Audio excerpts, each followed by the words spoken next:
ഇങ്ങനെ ഓർഗാനിക്കായിട്ട് ചെയ്തു വരുന്ന കുറേ ആളുകൾ, അവരിലേക്ക് ഈ മായം കലർത്തുന്ന തരത്തിലുള്ള ആളുകൾ അല്ലെങ്കിൽ അത്തരം കമ്പനീസ് അങ്ങനെയുള്ള ഉടമകളൊക്കെ വന്ന് സമീപിക്കാറുണ്ടെന്ന് കേട്ടിട്ടുണ്ട്. അത്തരത്തിൽ എന്തെങ്കിലും അനുഭവങ്ങൾ? ഒരിക്കലും വന്നിട്ടില്ല എന്ന് മാത്രമല്ല, ഞങ്ങൾ കേരളത്തിൽ അങ്ങോളം ഇങ്ങോളം അരിമേളകൾ നടത്തുമ്പോൾ, ചന്ദ്രശേഖരൻ നായർ സ്റ്റേഡിയത്തിൽ അരിമേള നടത്തിയിട്ടുണ്ട്, കോട്ടയം തിരുനക്കര മൈതാനം, എറണാകുളം കലൂർ സ്റ്റേഡിയം, ഇവിടെ എല്ലാ അരിമേള നടത്തുമ്പോൾ ഞങ്ങൾക്കൊന്നും ആക്ച്വലി ഒരു സർട്ടിഫിക്കറ്റും പ്രസന്റ് ചെയ്യാനില്ല.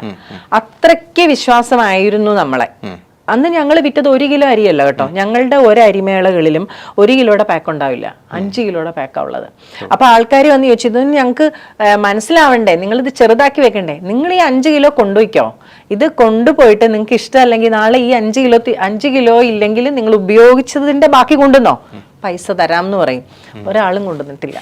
കാര്യം അതുപോലെ അതിന്റെ പിന്നിൽ, അന്ന് എൻ്റെ ചെറിയ മോന് 4 മാസമൊക്കെ ഉള്ളൂ ഈ അരിമേളകളൊക്കെ വരുന്ന, ഈ എറണാകുളം അരിമേളയൊക്കെ വരുന്ന സമയത്ത്.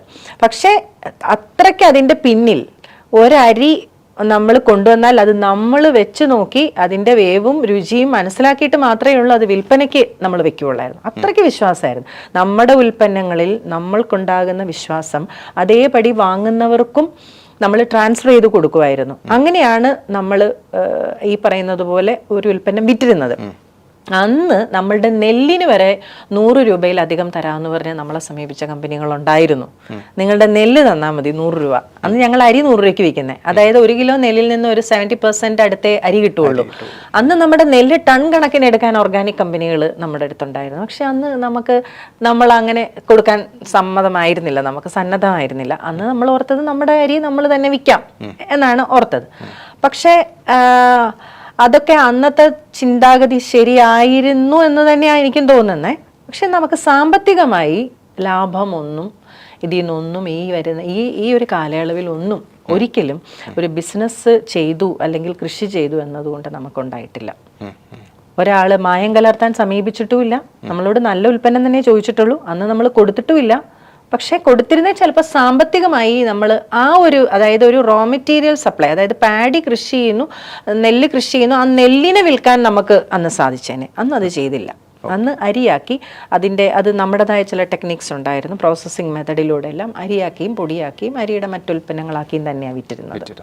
ഞാൻ കേട്ടിട്ടുള്ളത് ഒരുപാട് ടൈപ്പ് ഓഫ് അരികൾ അല്ലെങ്കിൽ വെറൈറ്റീസ് ഓഫ് അരികൾ ആണ് മാം സോഴ്സ് ചെയ്തിരുന്നത്. അതായത് ഓൾമോസ്റ്റ് 40ക്ക് മുകളിൽ അല്ലെ, 40+. അപ്പോൾ അതെങ്ങനെയാണ് ആ ഒരു ആശയത്തിലേക്ക്? ഇപ്പം നോർമലി നമ്മളൊരു ഓർഗാനിക് ഫാമിംഗ് അല്ലെങ്കിൽ ഓർഗാനിക് ഫുഡ് സോഴ്സ് ചെയ്യുന്ന പറയുമ്പോൾ നമ്മൾ അങ്ങനെ മാത്രമേ ചിന്തിക്കുള്ളൂ.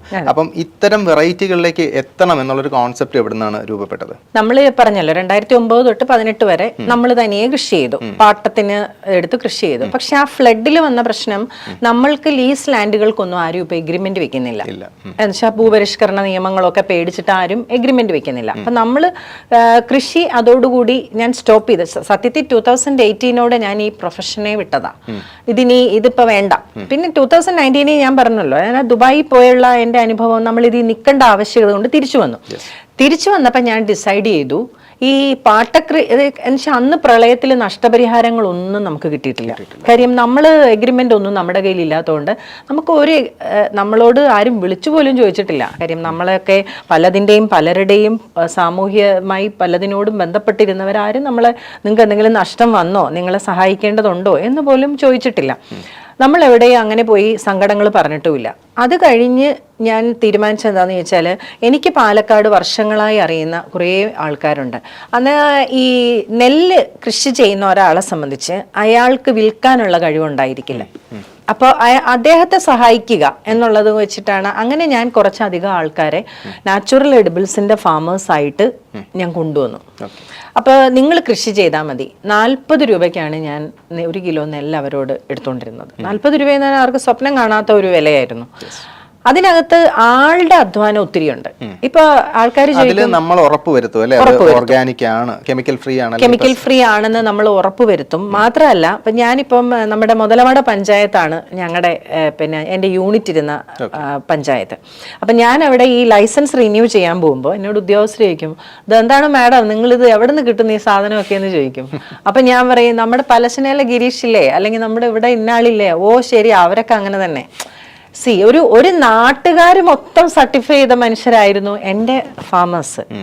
അവരെ കുറിച്ച് ഒരു ബസ് സ്റ്റോപ്പിൽ ഇറങ്ങി ചോദിച്ചാൽ പോലും ഒരാള് മറിച്ച് പറയില്ല. വർഷങ്ങളായി അതേപോലെ 50 വർഷത്തിലധികമോ 100 വർഷത്തിലധികമോ രാസവിമുക്ത കൃഷി ചെയ്തവരായിരുന്നു എൻ്റെ കർഷകര്. അപ്പൊ ഞാനത് അവർക്ക് ഉറപ്പ് വരുത്തായിരുന്നു, നിങ്ങൾ ചെയ്തോ, നെല്ല് ഞാൻ എടുത്തോളാം. അപ്പൊ അവര് ചെയ്യുന്ന ഏത് നെല്ലും, ഇപ്പൊ രക്തശാലി, നവര, ബ്ലാക്ക് റൈസ്, ഇതൊക്കെ എനിക്ക് പാലക്കാട് നിന്ന് കിട്ടുമായിരുന്നു. അപ്പൊ ഞാന് ആദ്യത്തെ എൻ്റെ ഒരു കലൂർ സ്റ്റേഡിയത്തിൽ എൻ്റെ ഒരു സ്റ്റോർ ഉണ്ടായിരുന്നു, 400 സ്ക്വയർ ഫീറ്റിലായിരുന്നു. അവിടെ ഞാൻ ഏറ്റവും അധികം വിറ്റിരുന്നത് അരി ഉൽപ്പന്നങ്ങളും പ്ലസ് എണ്ണ, ചെറിയ തോതിൽ മില്ലറ്റ്സ്, അത്രേ ഉണ്ടായിരുന്നുള്ളൂ. അപ്പൊ എനിക്ക് കട വലുതാക്കണം എന്നുള്ള ആശയം വന്നപ്പോ, അതായത് ഈ അരി കഴിക്കുന്നവർക്ക് മറ്റു സാധനങ്ങളും വേണമല്ലോ, പരിപ്പ് വേണം, പയറ് വേണം. അതിനുള്ള വഴി തേടി ഞാൻ തമിഴ്നാടും ആന്ധ്രയും സ്റ്റേറ്റ് വിട്ടു. സ്റ്റേറ്റ് വിട്ടപ്പോഴാണ് എനിക്ക് മനസ്സിലായത് ഈ നാടൻ നെല്ലുകൾ ഉൽപ്പന്നം എന്ന് പറയല, നാടൻ നെല്ലിന്റെ ഇനങ്ങള് തമിഴ്നാട്ടിലും ആന്ധ്രയിലും വ്യാപകമായി കൃഷി ചെയ്യുന്നുണ്ട്. ഇപ്പൊ ഞാൻ റീസെന്റ് എൻ്റെ ഷോപ്പൊക്കെ ക്ലോസ് ചെയ്യുന്നതിന് മുമ്പ് ഒരു അരിമേള നടത്തുമ്പോൾ ഓരോ നെല്ലിനും ഓരോ അരിക്കും, അതിൽ നിന്ന് വരുന്ന ഓരോ അരിക്കും ഓരോ ഗുണങ്ങളുണ്ട്. പൂങ്കാറ് ഗർഭകാലത്ത് അല്ലെ ലാക്ടേറ്റിംഗ് മദറിനുള്ളതാണ്. ഇനി നിങ്ങൾക്ക് യൂറിനറി ട്രാക്ക് ഇൻഫെക്ഷൻ ഉണ്ടെങ്കിൽ അതിനൊരു അരിയുണ്ട്. അതുപോലെ എല്ലാത്തിനും നെർവ് ഇഷ്യൂസ് ഉള്ളവർക്ക് അരിയുണ്ട്. അങ്ങനെ ഈ ഒരു ജീവിതത്തിൽ ഒരു മനുഷ്യൻ കടന്നു പോകുന്ന പ്രായത്തിൽ അവനെ ബാധിക്കാവുന്ന അനാരോഗ്യങ്ങളെ എല്ലാം മാറ്റുന്ന രീതിയിലുള്ള ഒരു ഭക്ഷണ ജീവിത സമ്പ്രദായം നമുക്കുണ്ടായിരുന്നു. അത് ഏറെക്കുറെ പാലിക്കുന്നുണ്ട് കേരളം വിട്ട്. അപ്പൊ ഞാൻ എന്ത് ചെയ്തു, ആ അരിയെല്ലാം ഞാൻ ഇവിടെ കൊണ്ടുവന്നു. വയനാട്ടിലെയും കേരളത്തിന് പുറത്തുള്ള ആന്ധ്ര, തമിഴ്നാട്, കർണാടക റൈസിനെയും ഞാൻ ഇവിടെ കൊണ്ടുവന്നൊരു എക്സിബിഷൻ വെച്ചു. എനിക്ക് അത്ഭുതം തോന്നിയ എന്താന്ന് വെച്ചാൽ, ഒരു 10-12 വർഷം മുമ്പാണ് നമ്മൾ അരിമേളകൾ പ്രചാരണത്തിൽ ഉണ്ടായിരുന്നത്. അന്ന് ഒരു പത്രവാർത്ത വന്നാ മതി, അരി ഇങ്ങനെ ഉണ്ട്, നവര മുതൽ ഇന്ന അരി വരെ, അല്ലെ രക്തശാലി തൊട്ട് നവര വരെ. അന്ന് ഞങ്ങൾ മമ്മൂട്ടിയുടെ കൃഷി ചെയ്യുന്നോണ്ട് വലിയ വാർത്തയൊക്കെ പത്രക്കാരെഴുതും, മമ്മൂട്ടിയുടെ സൗന്ദര്യത്തിന്റെ രഹസ്യം അരിമേളയിൽ വന്നാൽ മനസ്സിലാക്കാന്നൊക്കെ പറഞ്ഞ് അങ്ങനെയൊക്കെ ആൾക്കാർ വരുമായിരുന്നു. അങ്ങനെ മമ്മൂട്ടി കൂടെ ഉണ്ടായിരുന്നു. മമ്മൂക്കായുടെ കൃഷി 5 വർഷം ചെയ്തിരുന്നു. ശ്രീനിവാസന്റെ കൃഷി തുടങ്ങി കൊടുത്തത് ഞങ്ങളാണ്. 2 വർഷം ഒപ്പം ഉണ്ടായിരുന്നു. അപ്പൊ ആ കാലയളവിൽ അന്നേ അങ്ങനെ ഒരു ബ്രാൻഡ് വാല്യൂ ഉണ്ടായിരുന്നു. ഈവൻ സെലിബ്രിറ്റീസ് ഒക്കെ അങ്ങനെ അപ്രോച്ച് ചെയ്യണമെങ്കിൽ ഒബ്വിയസ്ലി അങ്ങനെ ഒരു ബ്രാൻഡ് വാല്യൂ ഉണ്ടായിരിക്കണമല്ലോ, അല്ലെങ്കിൽ ആ ക്വാളിറ്റി എൻഷുർ ചെയ്യണമല്ലോ നമ്മൾ. അന്ന് ആ ക്വാളിറ്റി എന്ന് പറഞ്ഞാൽ മമ്മൂക്കയൊക്കെ അന്നും ഭയങ്കര ഫുഡിൽ ഭയങ്കര കോൺഷ്യസ് ആയ ആളാണ്, വളരെ നല്ല ഭക്ഷണം കഴിക്കുന്ന ആള്. മമ്മൂക്ക അധികം അരി കഴിക്കുന്ന ആളൊന്നും ആയിരുന്നില്ല. പുള്ളി വളരെ ഡയറ്റ് കൺട്രോൾ ചെയ്ത് പോകുന്നയാളാണ്. അപ്പോൾ അവരുടെയൊക്കെ ട്രസ്റ്റ് നമ്മളിലേക്ക് വന്നതെന്നു വെച്ചാൽ, നമ്മൾ കൊടുക്കുന്ന ഭക്ഷണത്തിനോടൊപ്പം ഒരു ആരോഗ്യം എന്ന് പറഞ്ഞ ആശയമുണ്ട് എന്നുള്ളതാണ്. അതുകൊണ്ടാണ് ഞാൻ ഈ അരിയും അങ്ങനെ തന്നെ വെറൈറ്റി റൈസിലുള്ള ആരോഗ്യം പത്രങ്ങൾ എഴുതുമ്പോൾ ആൾക്കാർ അറിയുമെന്ന് ധരിച്ചു. ഈ റീസെന്റ് ഏപ്രിലിൽ ഞാൻ അരിമേള നടത്തി 42 ഇനം അരിയെ കൊണ്ടുവന്ന് പത്രങ്ങൾ, ചാനലുകൾ വാർത്ത ചെയ്തിട്ടും 10 പേരിലധികം അവിടെ വന്നിട്ടില്ല അത് വാങ്ങാൻ.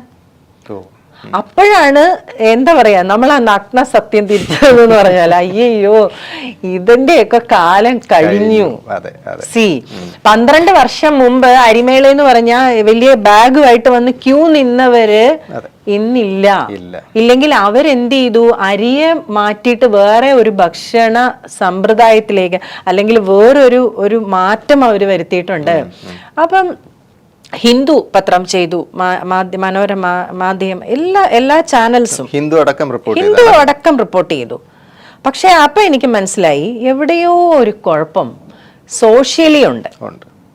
സൊസൈറ്റിക്ക് ഒന്നില്ലെങ്കിൽ കാര്യം പിടികിട്ടിയിട്ടില്ല, അല്ലെങ്കിൽ ഈ അരി കഴിച്ച് ഉള്ള ആരോഗ്യം വരുന്നതിനേക്കാളും ഷോർട്ടില് വേറെന്തെങ്കിലും വഴി ആരോഗ്യം വരുമോ എന്നുള്ളത് ചിന്തിക്കുന്ന ഒരു സമൂഹത്തില്, അല്ലെങ്കിൽ ആ ഒരു സമയത്ത് നമ്മൾ ഇത്രയും അരിയെ കൊണ്ടുവന്ന് വെച്ചപ്പം അവിടെ നിന്നാണ് സത്യം പറഞ്ഞാല് എനിക്കൊരു തിരിച്ച് ഒരു ചിന്ത, റീതിങ്കിങ് ഉണ്ടാവുന്നത്. ഞാൻ പോകുന്ന പാതയിൽ എവിടെയോ ഒരു ജനറേഷൻ ഗ്യാപ്പ് വന്നിട്ടുണ്ടെന്നുള്ളത്.